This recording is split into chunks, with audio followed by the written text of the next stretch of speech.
والآن ننتقل إلى المحاضرة الثانية، وهي بعنوان الفيئة الزراعية ودمجها بالطاقة الشمسية العضوية لتوفير الأمن الغذائي والكهربائي. تقدم هذه المحاضرة دكتور استر مجادلي، باحثة في مجال الطاقة الشمسية في مركز الأبحاث والتطوير المثلث. أنوه أن لغة المحاضرة هي باللغة الإنجليزية. تفضلي دكتور استر. دكتور عبير، بس ملاحظة للجميع، ممكن سماع الترجمة، يعني ممكن انهم يسمعوها باللغة العربية، راح يبين عندهم انه في هيك شكل كرة أرضية، إذا بيضغطوا عليها بيعطيهم يختاروا هل بدهم يسمعوا المحاضرة باللغة الإنجليزية أو باللغة العربية. تمام سهى، بكرر إنه المحاضرة في ترجمة للمحاضرة، فبإمكانكم تسمعوا المحاضرة باللغة الإنجليزية أو باللغة العربية. تفضلي دكتور استر. Assalamu alaikum and good morning. Yes, thank you. First of all, I'd like to thank everyone who's been involved in organizing this very interesting conference. And of course, for all the speakers, really interesting talk so far. I'm sure more to come. So thank you, first of all. Yes, so my name is Esther Majadli, and I'm a researcher in solar energy at the Triangle Research and Development Center in Kufukara. I did my PhD in building integrated renewable energy systems at Nottingham University in the UK, and worked for 5 years as a building services and research engineer in a building consultancy firm called Bureau Happold, also in the UK. And for the last 3 years, I've been working as a researcher at the TRDC, part of the renewable energy group led by Dr. Ibrahim Yahya. So I'm going to talk about a project that I've worked on for the last 3 years at the TRDC, together with my colleagues there, and together as well with partners from the Volcani Center and from Arizona University. So this is, it's a project where we looked at the integration of organic photovoltaics into greenhouses. You can see them on the picture here. So where they've been integrated into the roof of the greenhouse. Yes, and so the idea was to obviously to produce food and produce electricity at the same time in the same area of land. So these are the 3 projects we've completed so far, looking at this topic. And yes. Can you still see my screen, or has it gone? Because I can't see. Yes. Yes? Okay, that's fine. No, you stop the screen sharing. We can see your screen. You can't see it? Ah, yeah, I thought it was gone.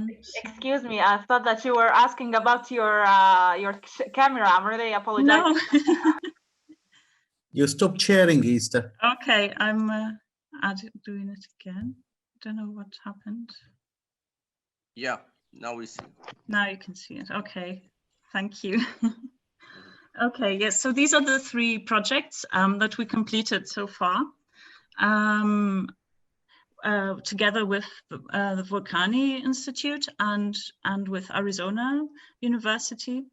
And we now recently won an Horizons 2020 grant, a Solar Aeronet grant, where we'll be working with partners from 2 universities in Greece and a German OPV company and the Volcani Center as well. So first of all, just to explain what OPVs are. So they're 3rd generation photovoltaic type of panels. And the organic photovoltaics is basically a type of photovoltaic that uses organic electronics as opposed to silicon for the light absorption and charge transfer to produce electricity from sunlight. So they are, and what makes them very different to silicon types is that they are lightweight, they can be semi-transparent, flexible, and due to the way they are printed, it's a roll-to-roll printing process to manufacture them, so they can be produced at a very low cost when they'll be mass produced. So, however, efficiencies are still relatively low compared to the silicon types of photovoltaics. So, although the figures you can see here, these are the maximum achieved on a cell and module level. In terms of commercially available panels today, they only reach around between 2 and 8% efficiency. So they still have extremely low efficiencies. And so this, together with their short lifetimes, because at the moment they only last for an average of maybe 2 years. So this makes still barriers to their widespread adoption. However, this is expected to improve in the near future. So here you can see lots of different application areas where these OPVs could be used due to these their characteristics. And this has opened up basically new application areas for photovoltaics where silicon PVs are not that appropriate due to them being heavy or not transparent, etc. So all these various characteristics. Here you can see the solar growth trend and forecast up to 2050. And basically compared to 2018 levels, the cumulative solar PV capacity is expected to grow 6-fold by just 2030. Not even talking about 2050 here. So this will put huge pressure on land so that to be able to install these systems. And this is where our idea our project comes in. So this is where the idea is to combine land that's needed for solar energy systems and land that's needed for food production, and to combine them into one and have an OPV greenhouse, basically, so that we can produce electricity and food or crops at the same time, basically. So this is the idea. And by doing this, we're producing renewable energy. So this reduces the environmental impact of greenhouse agriculture and also provides possible additional income for farmers. Why are OPVs so appropriate for this application? Basically, as I discussed earlier, they're semi-transparent. Of course, their lightweight characteristics makes it easy to integrate on the polytunnel type greenhouses that are prevalent here in this region, or the whole of Mediterranean region, really. And so they can be fixed to the greenhouse sheeting easily, as they are lightweight. They're flexible, so they can span across the curved roof or whatever shape they are. And they are semi-transparent, so they allow light to enter the greenhouse, which is needed for the crops. Now, the OPVs come in lots of different device structures, and there's a lot of research being done in that field where new types are being developed using different absorption materials, etc. So they can come in different colors, which allow different parts of the light spectrum to go through, so to transmit, and therefore in our case, which would then reach the crops in the greenhouse. So ideally, of course, we would have an OPV panel that allows all the parts necessary for crop development to pass through them and use the rest of the spectrum to produce electricity. So so this is in terms of matching OPV types to crops. This is what we try to do, and to see how much of the light needed for the crops we can get to be transmitted, and using as much of the rest as possible to produce electricity. So to some extent, obviously, we are still, I mean, the graph on the left, you can see is the type of OPV panel we used.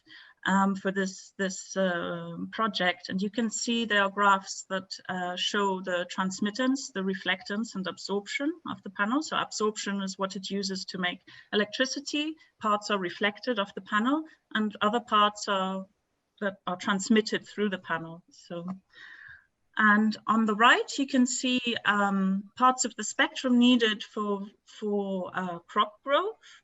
And underneath, you can see two different kinds of OPV devices and their absorption spectrum. So and by you can see that these are two types that could be appropriate for crops because they use minimal amounts of the parts needed for crop development, part of the light spectrum needed for crop development. So, of course, there's not just the type of OPV that's important, but also the transmittance. So in terms of thickness of the active material. So the thicker it is, the more opaque the PV gets and less light can go through it. And the thinner the OPV, of course, you have more light going through, but efficiency reduces. So there's this balance that needs to be struck as well in terms of the thickness of the OPV material. So for the project that I'm going to talk about, these are the aspects that we looked at. So we looked at the integration of OPV into the greenhouse structure. And we also looked at the electrical performance and degradation of these panels when they were on the greenhouse. And our partners in the Vulcani Center looked at the greenhouse microclimate and crop performance in the same greenhouse. So here you can see some pictures of our experiment. These were 2 growing seasons in 2018 and 2019. And you can see we had 2 polytunnel type greenhouses. They were orientated north with their axis north-south, and they each had an area of 168 square meters. And the crops that were planted in there were tomatoes. So we had the OPV greenhouse, which you can see was covered in OPV panels. And they covered 37% of the roof area. And they had a transmittance in the PAR range of about 24%. Now, the control greenhouse was treated differently in 2018 and 2019. In 2018, it was covered only by the polyethylene greenhouse cover. So it was left, that was our control. Again, and we had the OPV greenhouse next to it as our experimental greenhouse. And in 2019, we added a black shading screen of that achieved 25% shading on top of this. So the polyethylene sheet plus the shading net, which is the typical way of shading for tomato crops in the summer. So in terms of microclimate and crop results, this is what we found. And that is that in 2018, when we had the control only covered with the polyethylene sheeting, so without the net, the OPV greenhouse performed much better. So both in microclimate and crop results. However, in 2019, when we had the shading net as well on the control, they more or less performed in a similar way. So the results were very similar in terms of microclimate, so temperature, humidity, etc., and in terms of crop yields. So what we could conclude from this is that using OPV cover could be a very effective way as shading device for greenhouse, especially in summer months. So in terms of electrical output, basically we found, well, we had the OPVs going across the greenhouse roof, the curved roof, and the curve was going east to west. And what we found, which we expected, was the the top OPV panel, so on the top ridge of the greenhouse, had the highest output overall. However, having some additional panels on the east and west sides on the curve meant that the electricity production was spread throughout the day, which meant we also had some production in the morning and afternoons, and therefore had less of this extreme peak at midday that we would have had if they'd all been flat, basically, or all at 30 degrees south. In terms of overall output, as expected, because our experiment started in June and ended in December here on this graph on the right, you can see that that output was highest at the beginning and lowest at the end. And this was due to, of course, just that, first of all, that it was summer and the end was winter, there was less light available, obviously, in winter, but also due to degradation of the panels and due to dust accumulation on the panels as well. So in terms of how they behaved throughout the day, so their diurnal behavior, was what was interesting was when we compared sunny and cloudy conditions, was that although output was higher when there was higher radiance, so on sunny days, efficiencies of the panels were actually higher during cloudy days, so low irradiance or more diffuse irradiance. And this was something quite different to silicon panels. And this fact made it quite interesting in the sense that it makes the panels very appropriate for indoor applications, and also perhaps for maybe using them inside a greenhouse rather than outside, which is what we were looking at in this part of the experiment. So we also looked at what happens, how they behave under different solar incidence angles. And this is not all OPV panels behave this way, but the type that we used in our experiments did. And this was very interesting because although, of course, the highest output is always when the panel is normal to the, like at right angles to the sun. However, efficiencies of the panels increased with higher incidence angles. So this meant that although, of course, the power output still reduces as the angle increases, this reduction is less for OPV panels than it is for silicon panels. And this was due to the fact that efficiencies increased as the solar incidence angles increased. Whereas for silicon, there's a slight reduction in efficiencies when with higher solar incidence angles. So we also looked at the degradation or stability of the OPVs on the greenhouse roof. So generally, OPV degradation is classified into two parts or two aspects that influences. So there's the extrinsic and intrinsic degradation. So extrinsic degradation is caused mainly by water and oxygen ingression from the atmosphere. And this is generally controlled by improving encapsulation of the panels. However, intrinsic degradation is more difficult to influence, as it's kind of degradation that happens even when they're in a perfect encapsulation. Now, you can see in the graph in the middle, these are the typical stages of degradation of OPV panels. So you have a first burn-in period where you have quite steep degradation, and then you have a long-term degradation and then at the end, failure of the panels. So as I've previously mentioned, the lifetime of these panels at the moment is around 2 years.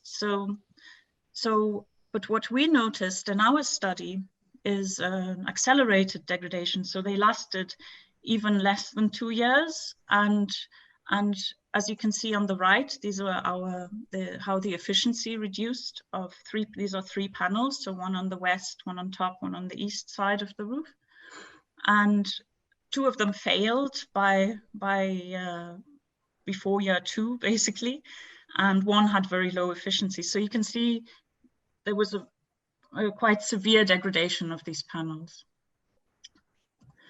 So, and this was due to the fact that because they were installed on the greenhouse roof and fixed to the plastic sheet on the roof, this sheet was moving in the wind. So this puts mechanical stresses on these panels, which meant they were twisted or went up and down, and of course the weak point on the panels is the contact where the cables go.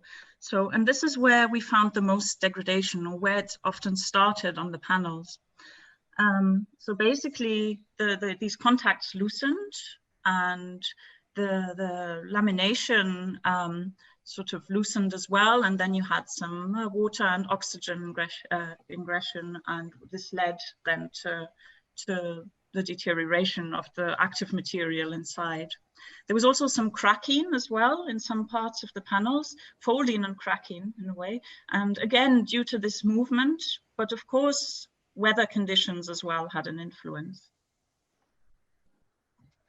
So here we also installed a couple of panels inside the greenhouse. So most of them were installed on top, and we had a couple inside. And these, we fixed them again to the plastic sheeting of the greenhouse, but from the inside. So they were stuck to the sheet from inside.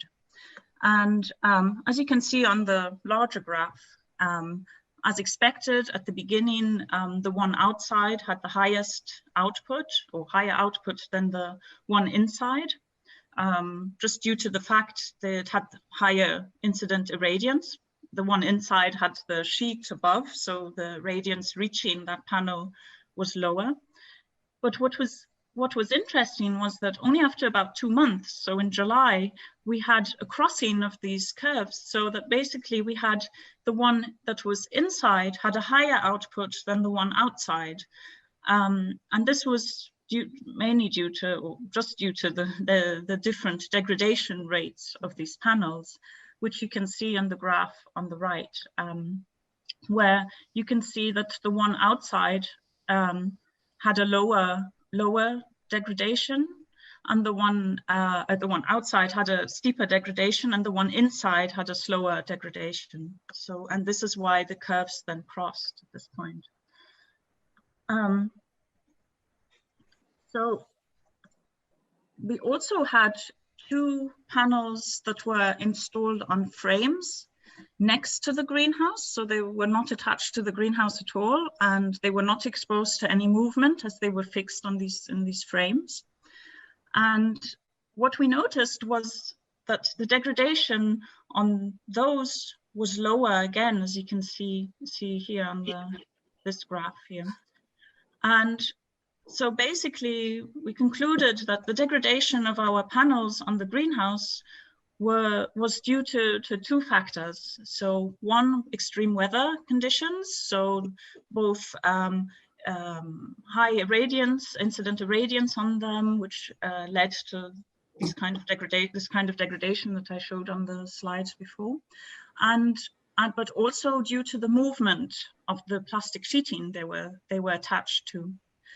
So this has led us to now look at, in the next project, we're looking at ways of integrating these OPVs inside the greenhouse so that we can prolong their lifetime, but also in a way that, so not attaching them to the greenhouse sheeting, so that they are fixed and that they're not exposed to this movement all the time, which leads to this degradation as well. So in terms of general output, the panels we had, because it's quite a few years back when we ordered them, they had 2% efficiency, so it was very low. However, now in the meantime, panels are at least 6% efficiency, and they can even reach 8% in terms of commercially available panels. And the maximum in terms of panel level is now 12%, around 12% in efficiency. So by having more efficient panels, and also by having more appropriate panels for crops, like I was discussing, where we can match the OPV panel to the crops below, by doing these two things and having more appropriate panels available, as not all of these that have been developed are actually commercially available yet, we can also increase the percentage of coverage of the OPVs on the greenhouse, which means we can have much higher outputs in the future for this kind of application. So to summarize, what we found was that an OPV cover works well as a shading device in the summer. However, what we're going to look at in our next project is what happens in winter, because that's of course very important, especially if they can't be removed off the roof of the greenhouse. The crop growth and yield and the quality of the tomatoes that in this experiment, they were improved by the OPV shading in the summer. However, the efficiencies and the lifetime of them were low. And we found that the type of OPV we used had high efficiencies in low and diffuse light conditions. And we found that their lifetimes were increased by mounting them inside the greenhouse. So in terms of future research, what we're looking at is we're looking at installation methods inside the greenhouse. So again, to prolong their lifetime by protecting them from the harsh environmental conditions and the degradation that I showed you. And also to, because they work quite well under lower light conditions, we won't have such a drop in output as if we'd used other kinds of PV panels inside a greenhouse. Then, matching, we're looking at matching OPV devices to the crop light requirements. So, and looking at if different crops might need different OPV devices on top. And we're also looking at ways of combining OPV with other technologies for heating and cooling and artificial lighting of greenhouses. Yes, so that's the end of my talk. Thank you very much for listening. Thank you, Dr. Esther, for this nice talk. I would like to ask Dr. Abir, if you can let me ask one question. How much this technology is used in the triangle region? How much it's used in the triangle region? Possibly just on our greenhouse. So only yours.